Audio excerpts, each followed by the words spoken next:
एक भाई ने सवाल किया है कि मोहतरम कि जब इंसान की रूह कब्ज़ होती है, इंसान की रूह को फरिश्ते लेकर आसमान की तरफ चले जाते हैं। जब रूह आसमान की तरफ लौट जाती है तो फिर कब्र में हिसाब किताब कैसे होगा? ये इस बारे रहनुमाई फ़रमाएँ, शरीयत क्या कहती है इस बारे? जी, अस्सलामु अलैकुम व रहमतुल्लाहि व बरकातुहू।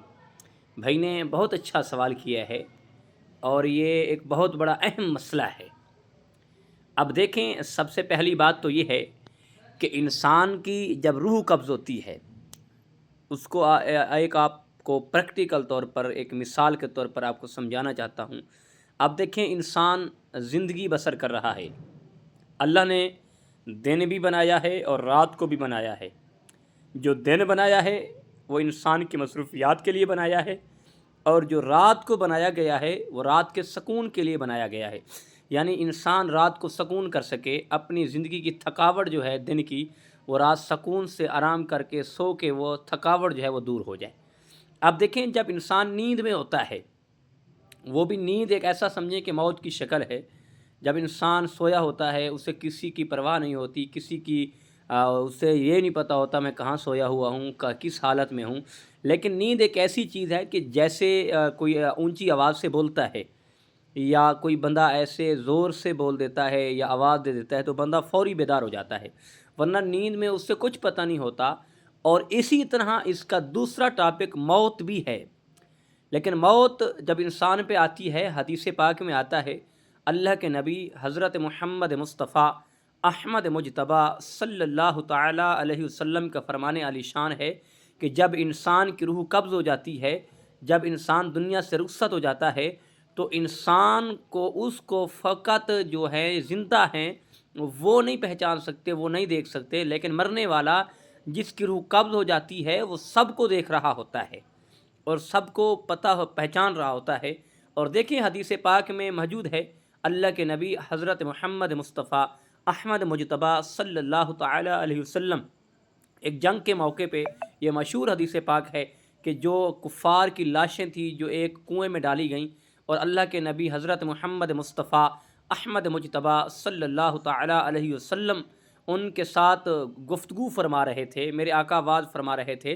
तो उमर फ़ारूक रदी अल्लाह ताला अन्हु ने अर्ज़ की, "ऐ अल्लाह के महबूब, हमारे नबी हज़रत मुहम्मद मुस्तफ़ा सल्लल्लाहु ताला अलैहि वसल्लम, फ़िदा का अबी व उम्मी, आका हमारे माँ बाप आप पर कुर्बान हो जाएं। आका, ये तो मुर्दा हो गए हैं, इनकी रूहें तो ख़त्म हो गई हैं, ये फ़ौत हो गए, ये कत्ल हो गए हैं, ये वासिल जहन्नम हो गए हैं। लेकिन आका, आप इनको को वाज़ो नसीहत यानी वाज़ फरमा रहे हैं, गुफ्तगू फरमा रहे हैं, क्या ये सुन रहे हैं?" तो अल्लाह के नबी हज़रत मुहम्मद मुस्तफ़ा अहमद मुजतबा सल्लल्लाहु ताला अलैहि वसल्लम ने फरमाया कि उमर, सुन लो और ऐलान कर दो क़यामत तक के लिए कि जो ज़िंदा है, जो उसको कलाम की जाए और मुर्दे को कलाम की जाए, वो ज़िंदा की निस्बत मुर्दा ज़्यादा सुनता है।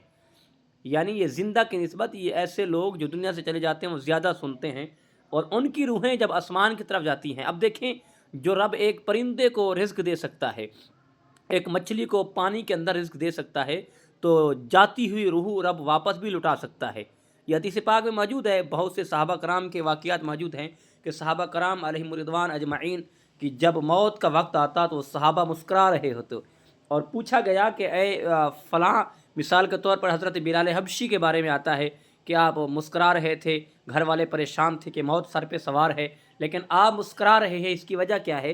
तो आपने फरमाया, मैं इसलिए मुस्करा रहा हूँ, मौत एक बहाना बन रही है, मैं मरने के बाद दुनिया से रुखसत हूँगा, मैं जाकर अल्लाह के नबी अपने प्यारे मुस्तफ़ा के साथ मुलाकात करूँगा, और आका के साथ, आका से भी मुलाकात करूँगा, आका की ज़ियारत भी करूँगा कब्र में, और अपने साथी जो मेरे साथी हैं हज़रत अबू बकर सिद्दीक़, हज़रत उमर फ़ारूक, यानी दीगर अपने जो साथी हैं, मैं उनसे भी मुलाकात करूँगा और उनसे भी एक मैं शर्फ़ हासिल करूँगा, ज़ियारत करूँगा।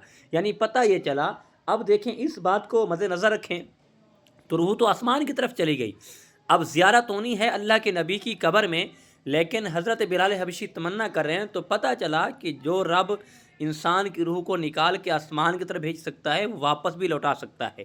वो कब्र में जो इंसान जाता है, इंसान के साथ कनेक्ट होता है, लेकिन याद रखें कि जो दुनिया से रुखसत हो जाता है, लेकिन फ़कत उसकी आवाज़ को ज़िंदा नहीं सुन सकते। ورنہ یہ بھی یہاں تک بھی بزرگوں نے فرمایا ہے، علماء کرام نے فرمایا ہے کہ جب انسان کی روح قبض ہو رہی ہوتی ہے، جب ملک الموت انسان کی روح قبض کرنے کے لیے آتا ہے، فقط انسان اس سے نہیں دیکھ سکتے، بقیہ جو جانور ہیں، پرندے ہیں، وہ ہر چیز ملک الموت کو دیکھتی ہے، لیکن اللہ نے انسان کو جو طاقت دی ہے وہ کم دی ہے۔ لیکن یاد رکھیں، ہمارا جو حساب و کتاب ہونا ہے وہ قبر میں ہونا ہے، لیکن ہماری روح جو ہے، یہاں تک بھی حدیث پاک میں آتا ہے، روحیں جو ہیں وہ اپنے عزیز و اقارب کی روحوں کے ساتھ بھی ملاقاتیں کرتی ہیں۔ یہ سارے جو معاملات ہیں، اللہ ہمیں دین سمجھنے کی، اللہ ہمیں آخرت کی تیاری کرنے کی، اللہ مصطفیٰ کریم علیہ الصلوۃ والسلام کے فرمان پہ عمل کرنے کی توفیق عطا فرمائے۔ وما توفیقی الا باللہ۔